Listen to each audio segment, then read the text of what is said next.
பேசுறது கேட்குதுன்னு நம்புறேன். Counter narrative வாசிப்பு வட்டம் சார்பாக historically situating the Israeli genocide in Palestine என்ற தலைப்புல வலையரங்கம் நடத்துறதுல மகிழ்ச்சி அடைகிறோம். வந்தவங்க எல்லாரையும் வரவேற்று ஸ்பீக்கரை பத்தின ஒரு சிறு குறிப்பு சொல்லி அவரை பேச அழைக்குமாறு ஒரே நிமிடம்.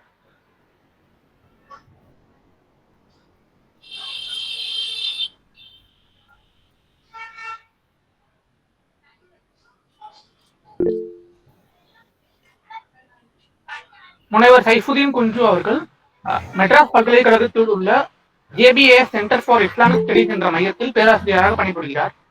இதற்கு முன் குவாஹாட்டி பல்கலைக்கழகத்திலும் டெல்லி ஜாமியா மிலியா இஸ்லாமியாவிலும் பணிபுரிந்துள்ளார். முனைவர் சைஃபுதீன் அவர்கள் மேற்காசிய வரலாறு மற்றும் அரசியலில் வல்லுநராக இருப்பவர். பாலஸ்தீன் சிக்கல் குறித்தும் அதனுடைய இறையியல் மற்றும் அரசியல் தோற்றம் குறித்தும் இவரது ஆழ்ந்த பார்வை அச்சிக்கலின் நுட்பங்களை புரிந்து கொள்வதில் மிகவும் உதவிகரமாக உள்ளது. அவரது பகுப்பாய்வுகளை அவரது யூடியூப் தளத்தில் பார்க்கலாம். அக்காணொலிகள் மிகவும் விளக்கமானதோடு இருப்பதோடு நமக்கு புதிய பரிணாமங்களை வழங்கும். Professor,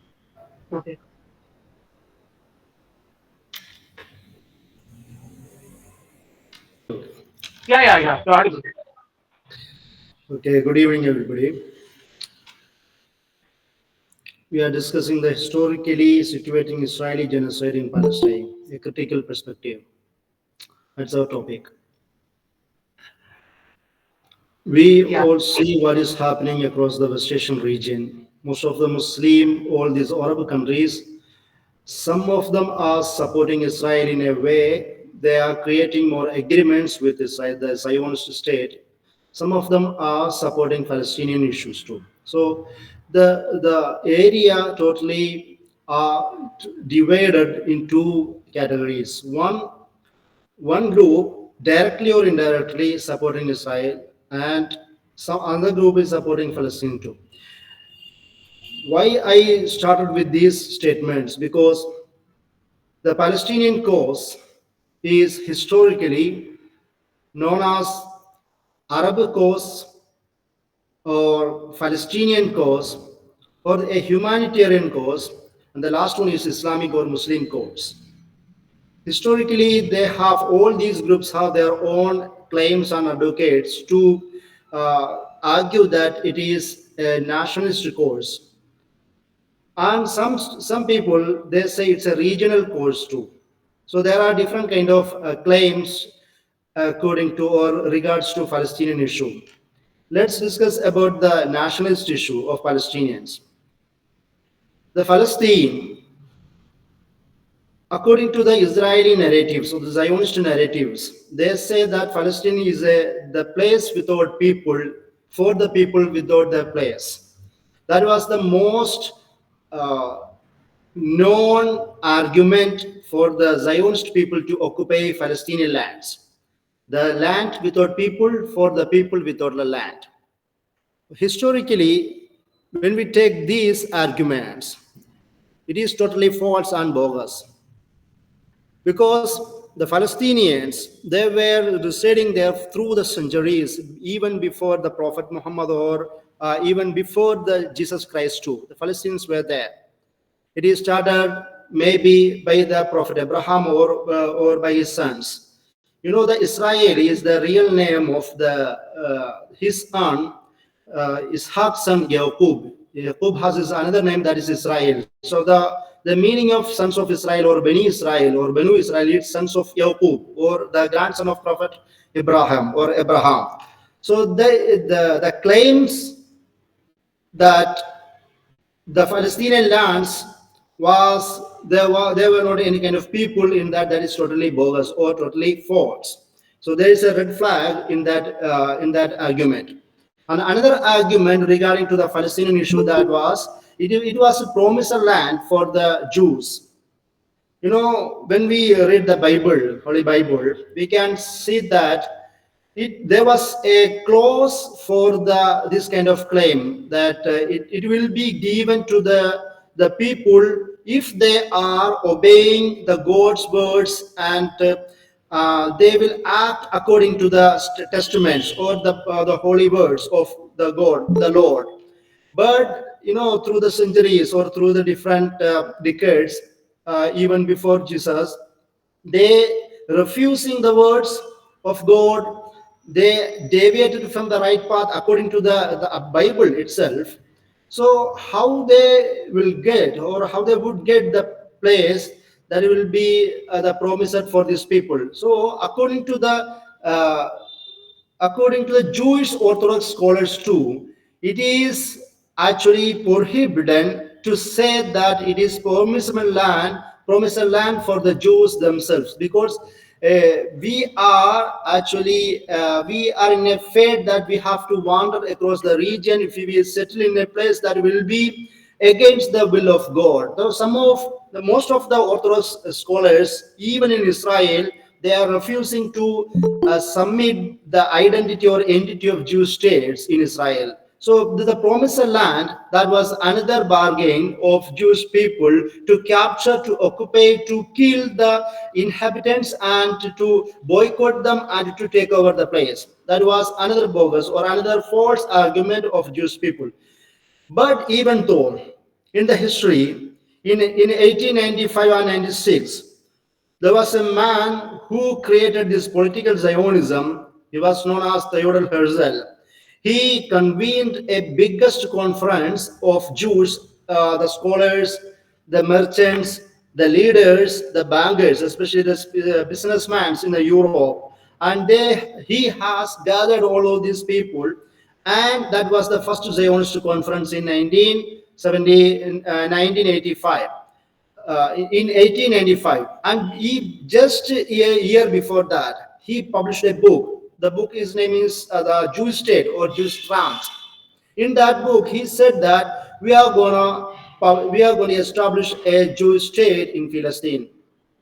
But in this conference, there were different kind of opinions. We have to be establishing a state. Some people, some Jewish scholars said that we will find, or we have to find a place in Argentina, in Madagascar, or in other any other Western places where the place will be free from any kind of obstacles and the problems and difficulties. But Theodor Herzl and his companions of these Zionist ideas, they insisted the state would be in Palestine. That would be the collaborated with the Jewish theologies too. So at last, all the Jewish scholars who were attended in that conference, they agreed upon that idea. Then this Theodor Herzl, he wanted to visit the Sultan of Ottoman Empire. At that time, he was Sultan Abdulhamid II.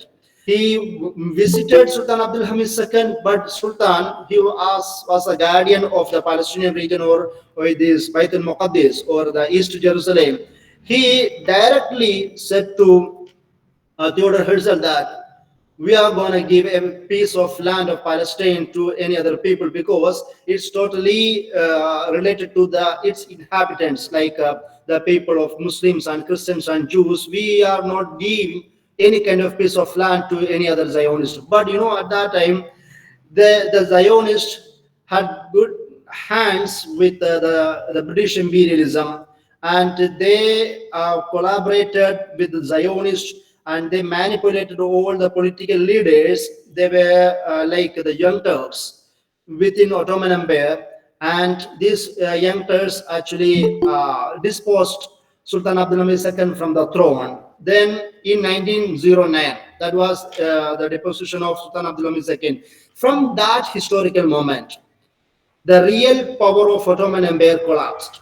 We usually say the collapse of Ottoman Empire happened in 1924. No, actually it was in 1909 by the deposition of Sultan Abdulhamid II. From that point, from that historical point, this British imperialism and all other imperialist powers like Germany, Italy, and France, all these neighboring imperialist powers, they started to interfere within the Ottoman Empire, especially British imperialism with the help of Zionism. And at that point, the British imperialism, with the help of Zionist leaders, they started to send the Jewish people from different parts of the world to the the Palestine regions. And there were two kind of the methods how to capture the Palestine. One, to buy the Palestinian lands from these people. Second one, to evacuate Palestinian people from the region, or they kill the Palestinian people from the region. So the different kind of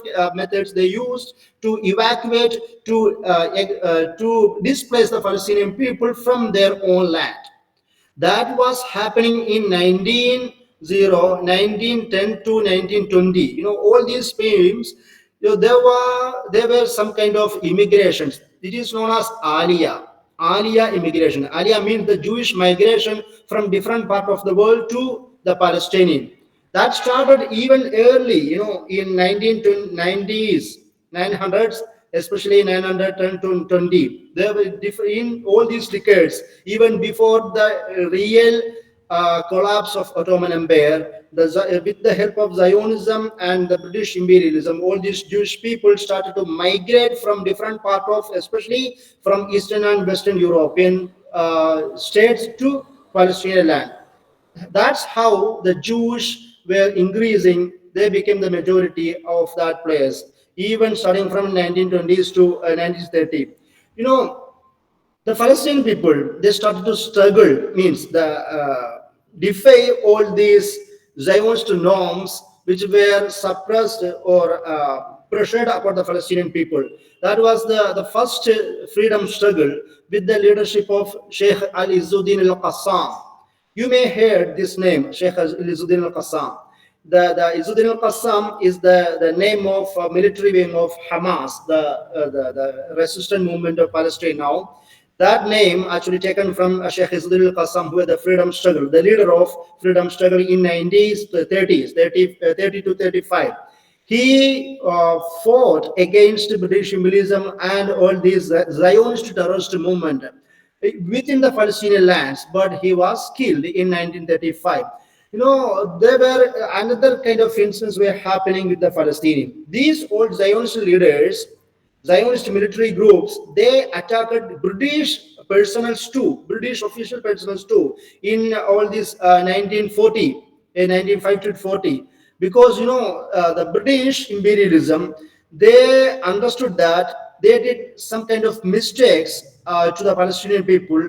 They started to pressurize the Jewish movement and decrease the coming of Jews to the Palestinian lands. This is how, as a vengeance against the British imperialism, the Zionist movement, who were the ally of British imperialism, they themselves attacked British personnel in 1930s in Palestine. That's how the real friendship between the Palestinian imperialism and the Zionist movement at that time. And after that, somehow all Arab causes, they were collapsed. And in 1948, British imperialism, with the help of British imperialism and some help of America, because America became the world power after the Second World War in 1945, with the help of America. Up that time, we just look at the regional powers, because all the Germany, France, Italy became, they were weak, and even British imperialism also became weak. The British imperialism has to lose every places from the different part of the world, especially India. India got independence from the British in 1947. At the same time, different South Asian states emerged from the imperialism of British people, and at the same time they lost their power, all these regions, and America on the other hand became the sole world power after the Second World War. So with the help of USA, British, the Zionist people, they could establish their state in Palestinian land, and they did not stop their annexation, and they started to occupy the different neighboring countries like Jordan, Syria, Lebanon, especially Jordan, Syria, Lebanon, because all these states, Palestine, Jordan, Syria, Lebanon, were known as in the history as Sham, the Greater Syria. So, according to the mythical concept of Israel, the greater Israel must be established with all these people, all these regions. In just the last week, one of the Israeli ministers, he publicly declared that we are going to establish Jewish state in the whole West Asian region, means the part of Turkey and all these Iraqi, Saudi Arabia also in the concept of Greater Israel. If you look at the mythical, the map of Israel, according to the biblical narratives or the Old Testament or New Testament, we can find that most of the West Asian regions will be included in the Greater Israel. You may heard about the idea from the river to sea, from river to sea. It became the biggest slogan against the Zionist entity. But the reality of origin of this the slogan was actually started by the Likud party. Likud party means the one of the rightist party of Israel. They started these slogans from river to sea. It means they will capture all these people, Nile to Tigris, all these players, and will be the state will be establishing all these regions. So this is why they are actually totally opposing this kind of idea. So I said that now they are expanding the region after the 1949. So the all Arab nations, they gathered together. They fought against this idea. First war of Arab-Israel war that was happening in 1949 is Arab-Israel war. But we can see that it was totally failed. And there were different kind of wars between Arabs people and Israel. That was first war was in 1949 with the leadership of Syria and Iraq and Egypt, but they got defeated. The second war was in 1956 with the leadership of Jamal Abdel Nasser. He was the hero, the socialist hero of all Arab people, especially the Arab nationalism, but he got defeated in that war. And the third war was 1967, the most famous, most brutal, and most vital war in the West Asia. That was in 1967. It is known as the Six Day Wars. Six-day wars. It started from 1967, June 5 to June 10th. So that was known as the Six-day wars. In this war, the Israel captured Golan Heights, Gaza and West Bank, and most of the region, especially with the Sinai too. But all Israeli or Palestinian army or the Arab army, they got defeated in this wars too. And the last war against the Arab army, that was in 1973 with the leadership of Egypt, but they also got defeated again. All these wars, the Arab got understood that they understood we are going to achieve anything from Israel.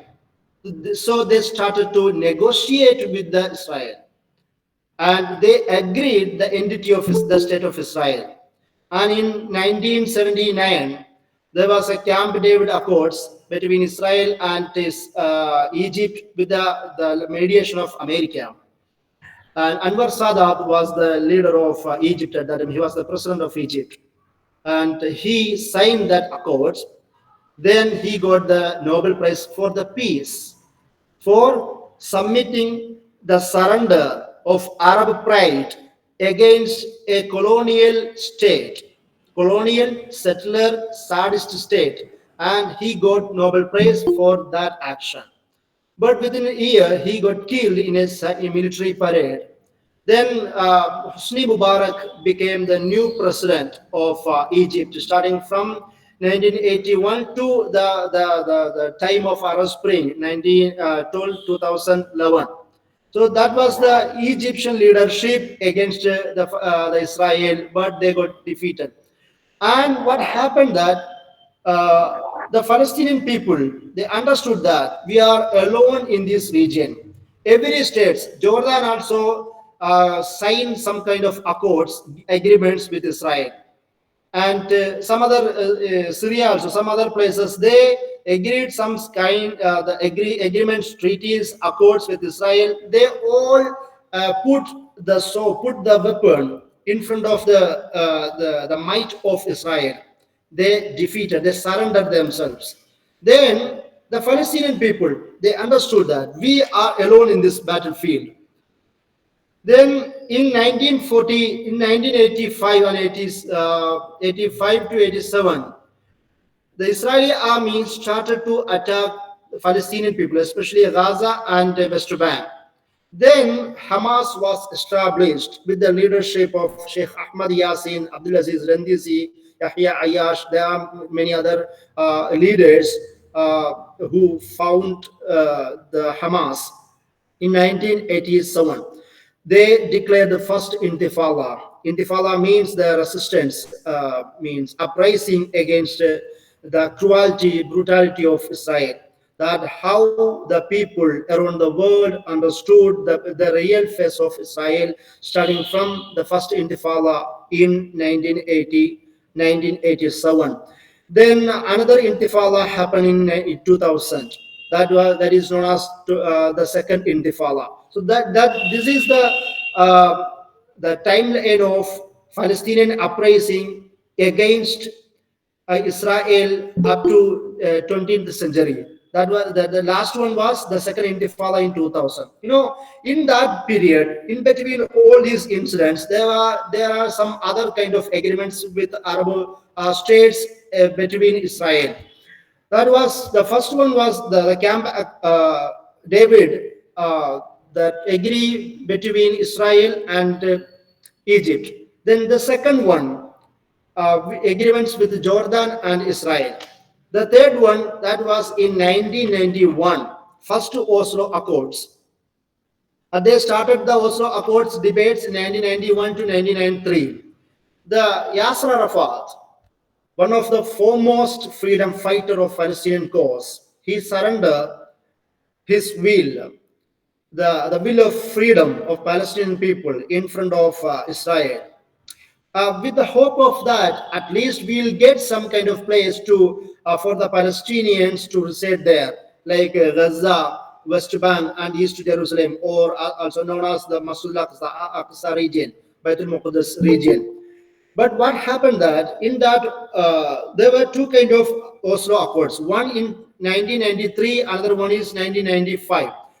All these two accords, the Palestinians, especially Yasser Arafat, he hoped that we will get some kind of determinations to decide their own rule in the left of the Palestinian people. But what happened?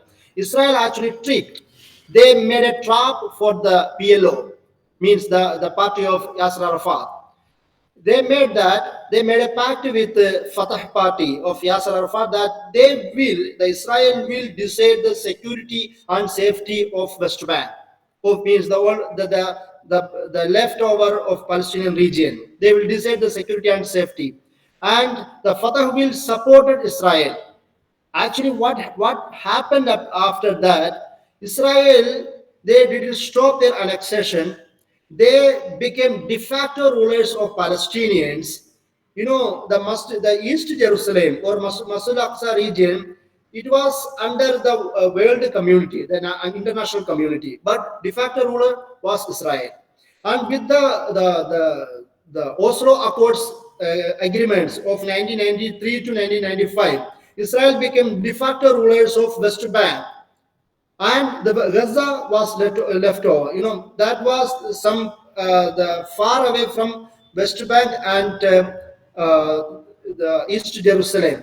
So the whole resistance, they were emerging within the Gaza regions, and Hamas, they focused their resistance in Gaza, because the Fatah party, they had to obey Israel according to the Oslo Accords of 1993 to 1995. That was the real scenario of 2000, the 20th century, the late 20th century. Then what happened? The second intifada happened, as I said before, in 2000, and the world became started to observe what is happening in the old Palestinian regions. Why the second intifada happened? There is an immediate cause for that.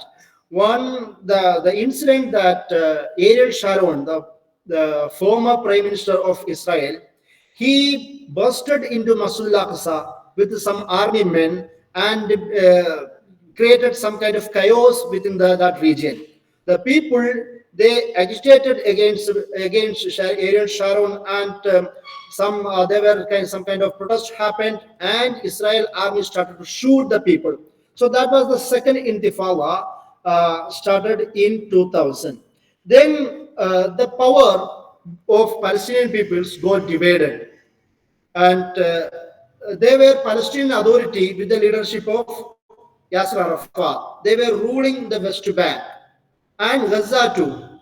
But the Palestinian Authority or PA, they could not rule Gaza region because Hamas has the power over the Gaza region even at that time too. Then what happened later in 2005 to 2006? The people, especially the party, Fatah Party and Hamas, they got decided to reconcile their disagreements, and they discussed with the leadership, with the mediation of Saudi Arabia, and they got decided that we will conduct election in 2006. And in that election of Palestine, Hamas got majority. They formed the government in Palestine. But Israel and their the allies of the region, they won't encourage or they won't endorse a leadership of Hamas in Palestine. So they created the division between Fatah and Hamas in 2006, and there was some kind of clash between these two parties. Then Hamas, they centered their power in their own stronghold, Gaza, and the Palestinian Authority, with the leadership of Fatah, they centered their power in West Bank. That's how the West Bank and Hamas got divided with the two power parties. One, Gaza under Hamas, and West Bank under Fatah. But the interesting fact is, in real, West Bank was under Israel army.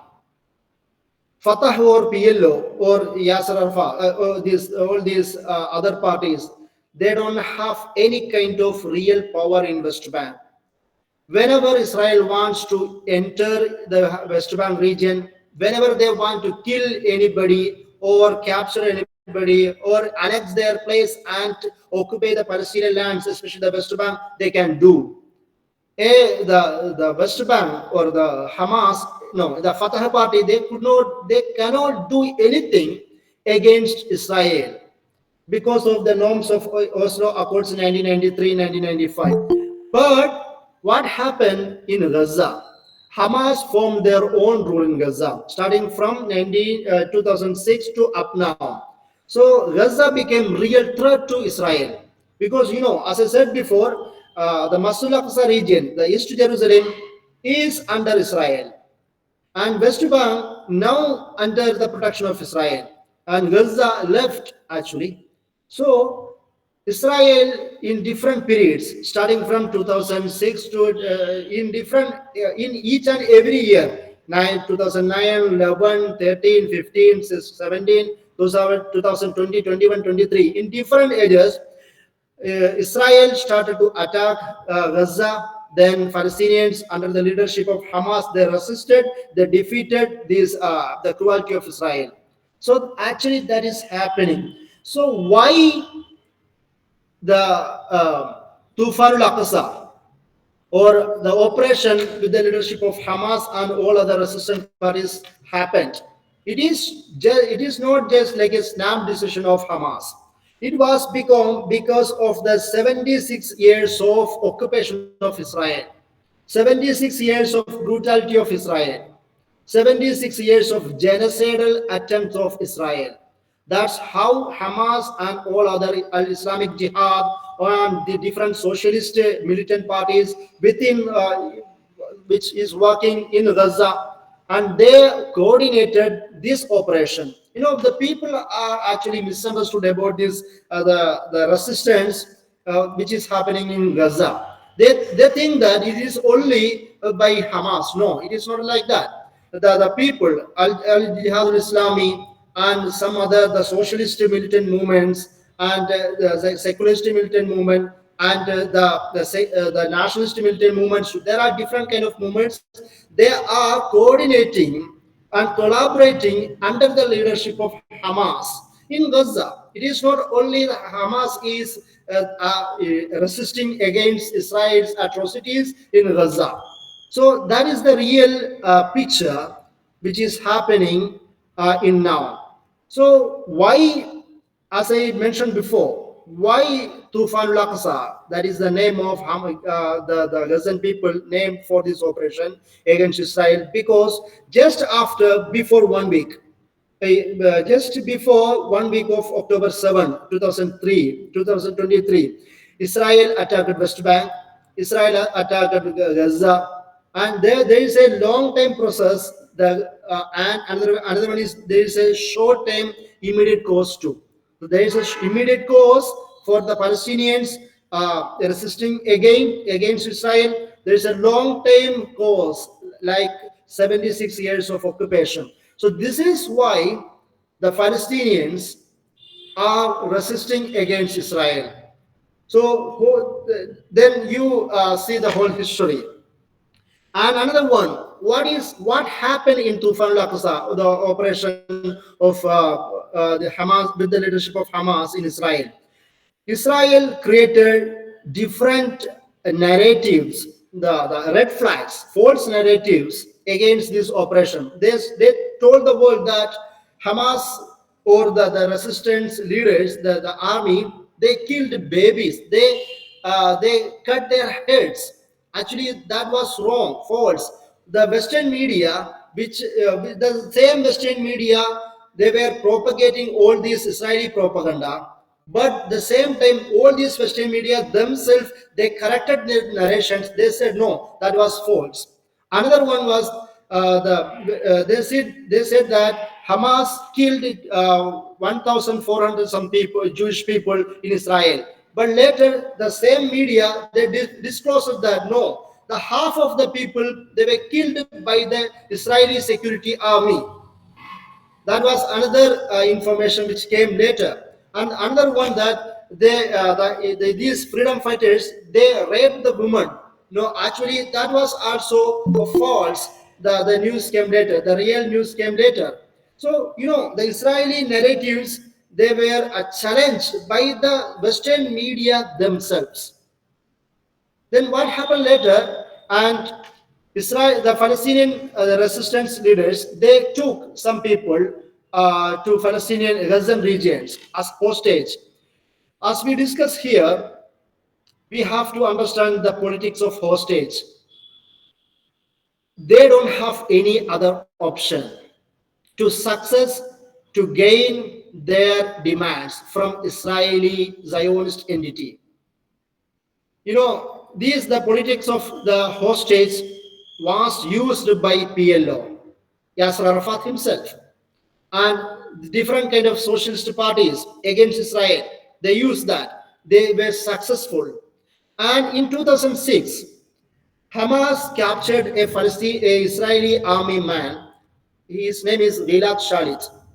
And Hamas bargained for the freedom of 1,000 something people from Israeli prison for 6 years.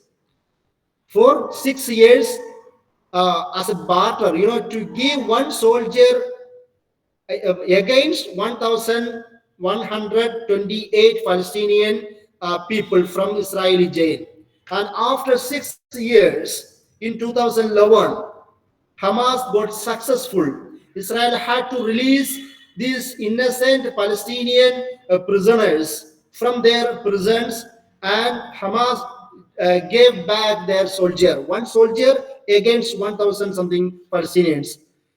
After 5 years, 5 to 6 years bargaining. So think how Hamas going to use all these about 150 hostages, how they will use for the freedom of Palestinians, prisoners from the Israeli jails, and the innocent people from Israeli jails, and the will of freedom for Palestinian region.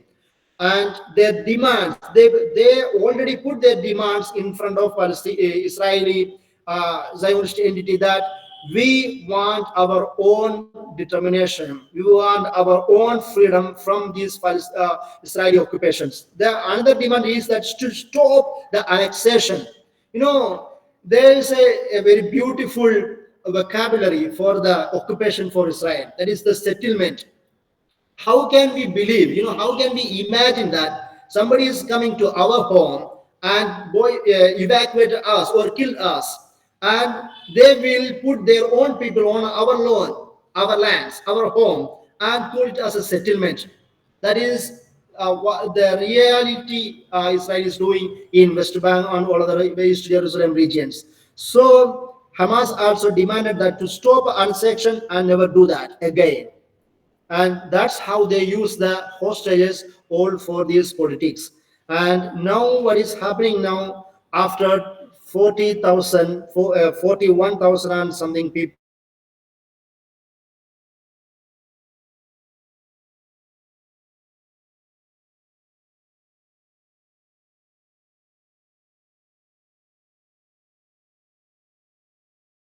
been killed in demands.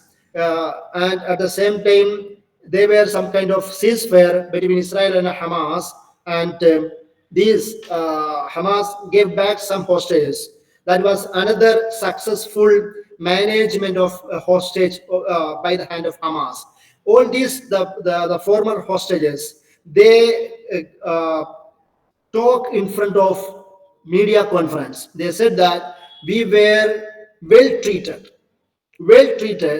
within the hands of Hamas. Nobody harmed us, and we were well fed, well secured, well treated by the Hamas and all other freedom fighters of the resistance fighters of Palestinian. But what was the Israeli, all other Western media was means the narratives? They said that the hostages were raped, they killed, they tortured, they being tortured. But these, the former hostages, they said in front of the world, we were well treated, well fed, well secured, we got good safety. And they said that we were challenged by the bombing of Israel, not by the weapon of Hamas. That was another success of Hamas, in front of the world. And now, when we think about the, after all these massacres, genocides of to 41,000 people within Gaza and West Bank, we somehow, the media, they created another image that it is between Hamas and Israel, or Gaza and Israel. But at the same time, all the media, all these, the ally of Israel, they were ready to forget another kind of the real scenario, that Israel at the same time was occupying West Bank too. Israel was attacking West Bank too. But these people, they forgot that. They didn't care Israel invasion in the West Bank too. Now the West Bank also became another battlefield against Israel. So that is another scenario. Now, no, as all this tragedy, what we think about what happened, how Hamas is achieving their goals. One, Hamas could create a good image as a dealer of hostage. Another one, Hamas could show the real face of Israel. It lived the genocide of Israel to the world. Another one, the world popularity became against Israel. Especially the Western states and the universities, the colleges and institutions, the common people, they became against Israeli policies and invasion against Palestinians. And the Israeli businesses, Israeli merchandise became weak and weak each and every day. And the naval expeditions to Israel, they were stopped by the attack of Yemeni freedom fighters, Yemeni people, Houthis. And at the same time, Israeli, the people, they have to face different kind of resistance from Yemen, Iraq, Lebanon, now from Iran, because they attacked Iran and they killed Ismail Haniya, the leader of Hamas, within Irani land. We cannot imagine an attack in a sovereign state without any kind of provocation. Israel can do that. That's how Israel is totally like criminal scoundrel within the Middle East. They can do that. So now Iran is also against Israel, Lebanon, Houthi, and now Iraq, some places from Iraq and Palestinian. So all these resistance becoming a pressurizing force against Israel now. And now another incidents happen within the UN now. We know the 190 something states in UN now, and most of these 146 states now recognize the state of Palestine. That is against the interest of Israel now, and their business collapsing, and the expenditure of military expenditure is totally decreasing and collapsing within for the Israeli army or the state of Israel. The popularity, the people becoming protesting against the Israeli state, and they arguing, they claiming, or they demand the freedom of hostages by declaring the ceasefire with the Palestinian people. So even after the killing of 41,000 some people, now still Israel is defeating themselves. Israel in a failure. They cannot achieve a success. They cannot getting any kind of their achievements, any kind of positive gain from Palestinians, because the Palestinians know that they are alone in the regions. Nobody is helping them, especially some Muslim lands, Muslim people. They were on the verge to make more agreements, like Saudi Arabia, more agreements with Israel. But the Palestinian people, they stand alone, they fight alone, they demand their freedom against this Israeli Zionist colonial settler entity. Thank you.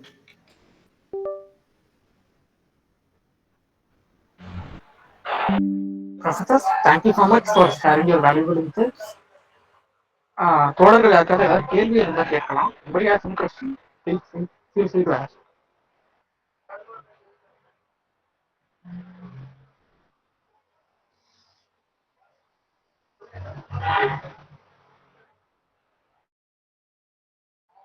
Professor, I have a question actually. Yeah, like there are various allegations on the Hamas, the resistance movement of Palestine, that they are anti-Semitic and they are against Jews. How true is that?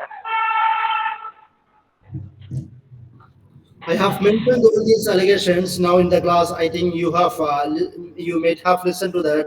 The one allegation was they're killing the people, means the babies, they're cutting their heads. That was totally a false, a red flag. The even Western media themselves disclosed the reality of the news. No, there was any kind of incidents happening in the land of the Israeli place. And another one, raping women. That is also became the faulty narrations from the Israeli media. The Western media themselves, they cleared that no, that incident didn't happen. Another one, that the Hamas using the hospital, all these people as the human shield. They use the people as a human shield. Actually, when they attacked different hospitals like Al Shifa Hospital, they say that Hamas used the hospital as their the military centers, but there was any kind of a presence of Hamas within the hospital. And they found a tunnel under the that was a humor, dark humor happened at that time. The Israeli army found a tunnel under Al Shifa Hospital.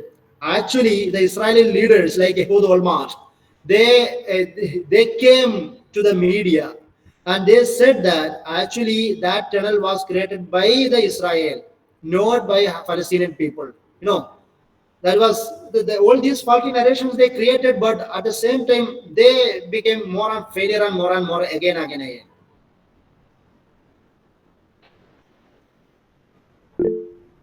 Thank you. Yeah, Gautam has a question. Yeah, go ahead. Yeah, my question is how will the war stop now and Now after Iran has attacked now, Benjamin Netanyahu, he has told that they're going to they are going to give him uh, a befitting response, and um, Israel is telling that they are going to defeat Hamas, and in that name, they are trying to kill all the civilians of Gaza. That is total 11 lakhs. Out of 11 lakhs, some estimates are telling that around uh, around 50,000 to 1 lakh have been died. Only 10 lakh remain, and Israel plans to kill all of them. So how can we stop that? One, Israel is a rascal. Some scholars say Israel is a scoundrel of West Asia. Nobody can control Israel because they have the help of USA and some other the military powers. Why all these Palestinian fighters fighting against Israel? Because of that. Because Israel does not know any kind of way uh, without the power, the might. If you want to defeat Israel or if you want something from Israel, you have to fight Israel. That is the only way Israel comes into their mind, or comes into their terms. And another one, how the Israel actually is wants to spread the war to all the West Asian regions. Israel wants to spread the war. Israel does not want to end the war because Israel never stopped the war. Just after the establishment of the Israel, state of Israel, they started the war, and it continues up to now. So Israel didn't stop the war. Then how can we say when they stop the war? That's the problem. Now, why Israel stopped the war frequently? Because some other mediations. Sometimes US became mediator, some kind of Qatar or Iraq, all these states became mediators. Now US, the Israel became the headache of USA too. They are also trying to stop or decreasing the war or the interest of Israel within the West Asia too. Let's see what is happening now. And you asked the question by saying mentioning that Iran attacked Israel. No, it's not like that. Iran retaliated against Israel, not attacked Israel. As I mentioned before in my talk, that Israel killed Ismail Haniya within a sovereign state. A state cannot attack another sovereign state. That is against international law. But Israel did that. So this is how Iran retaliated against Israel, and now Israel used that retaliation as a provocation. That's how Israel's politics works. Now what we'll see, actually we will see what is happening now. Israel as a scoundrel or the rascal of the Middle East, we cannot predict the interest of Israel, but Israel is facing different kind of pressures from the people, their own people, from the region, from the even from the USA too, from the another Western lands too. We will see. Let's see. Okay, we cannot predict because Israel is beyond the prediction. Israel has never listened to any people, is never going to listen to any people too.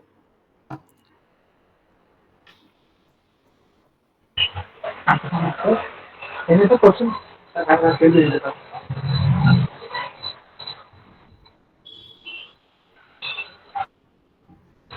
ಕೇಳಿ ಹೇಳಿದ.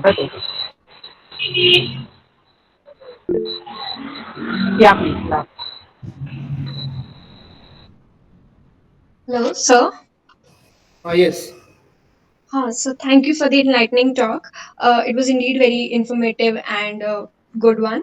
I want to ask, how do you foresee this conflict as? What would be the end of this conflict? Would there be a one-state solution? Would Israel initiate talks on having Palestine as a separate state, or would it merge into its idea of Greater Israel? Israel wants that the third one, as you said before. Now, the greater Israel. Israel wants become like that, but that is not going to happen. The resistance will be there for. Okay, there is a Muslim perception or Islamic perception that the resistance of Palestinians. There are different kind of theological dimension of Islam according to that, because that's why all these Palestinian freedom fighters use that as an inspiration to fight against Israeli atrocities. So the people, whoever across the world, even if they surrender in front of the interest of Israel, the Palestinians, they are not going to surrender their will. We just mind that idea. Another one, the two-state idea. Two-state idea means one Israel, another one Palestine. Actually, Israel is totally against that idea, two-state idea, because if there is a two-state idea is existed, it means Israel has to give their occupied lands to Palestinian back. But Israel is not ready to do that. So, that is like a utopian concept according to Israel. It is not going to happen two-step because Israel is occupying again and again. Israel is, even now, at the same time that we are discussing about this issue, Israel is creating more place for the Jewish people from different parts to stay in the Palestinian regions in West Bank.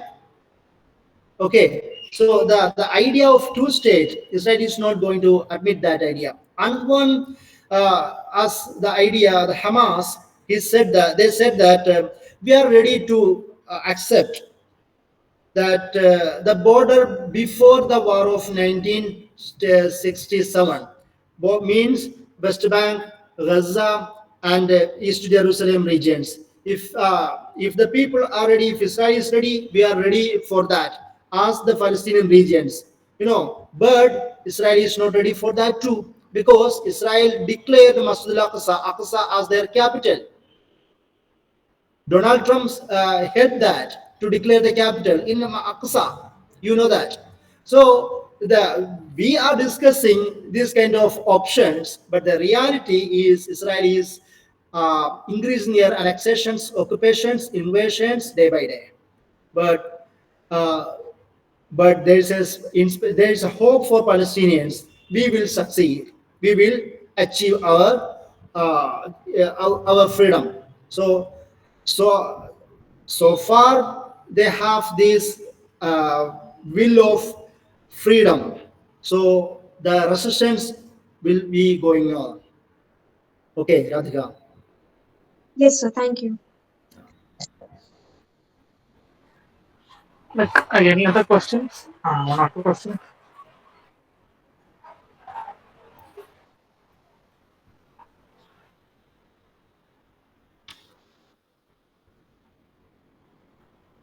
Sir, I have another question. Yep. Like, is Zionism against the Arabian Jews too? Like, just like how is it against the Arabian Muslims, that is the Palestinians? Are they against the Arabian Jews who are the natives of Palestine before they coexisted with the Palestinian Muslims? Where Uh, are they? Yeah, that's my question. I didn't get your questions. Who are against the Arabian Jews? Arabian. I'm asking about the Arabian Jews, like Mizrahi Jews. Ah, Are they? Is the Israel against them too? yes, yes. In within Israel, there are a huge number of Israeli scholars. They are against Israeli policies. They are against these invasions, and now they are fighting each other in Israel. That is another problem for the state of Israel, the Benjamin Netanyahu, because Israeli people themselves they want peace. Jewish people, they want peace. They are against their policies, attacking these policies because they want their people back to Israeli land, and at the same time, they want this occupation stopped. Okay, it Yeah. doesn't mean all these freedom fighters they are against Jews. No, it's not like the Muslims against Jews. There are Christians also supporting these freedom fighters. Jews also supporting these freedom fighters. It's not like Muslims against Jews. There are, we know that in India there are different media handles. They are propagating this kind of Israeli propaganda that the Muslims are against Jews. It's not like that. It's not like that. Thank you. Any other questions?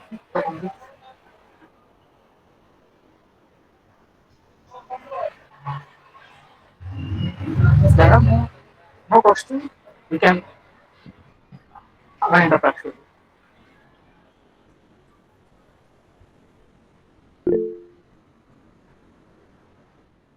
Yeah, thank you for joining. Thank you, Saifudheen. Thank you so much. Thank you for joining, everyone. Okay, thank you for listening to me. Thank you. Thank you. Thank you.